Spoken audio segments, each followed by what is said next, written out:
এটা হলো মদিনাতুস সোল। এখানে আমরা আসছি, ওখানে একটা সুন্দর একটা মসজিদ আছে, ওই মসজিদ নামাজ পড়লাম। সামনে মসজিদে ওমর আছে, ওমরও আমরা ইনশাল্লাহ নামাজ পড়বো। আর এখানে মূলত আসছি যেটা দেখার জন্য, সেটা এখন দেখা যাচ্ছে না অন্ধকারের কারণে। সেটা হলো এখানে রেড সি, যেটা যে আমরা মিশর থেকে এখান থেকে আসা যায়। সামনে ওই পাশে হলো জর্ডান, কিন্তু সাগরটা এখন দেখা যাচ্ছে না।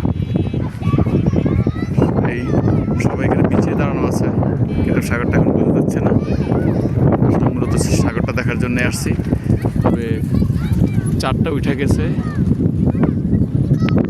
মহরমের চাঁদ দেখা যাচ্ছে। ক্যামেরাতে যদিও আসতেছে না, ইনশাল্লাহ 2 দিন পরে আসবে। তো জায়গাটা অনেক সুন্দর।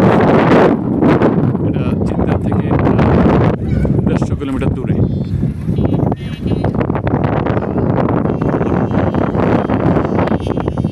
তো আসছে আপনাদেরকে রেড সির বিচটা দেখার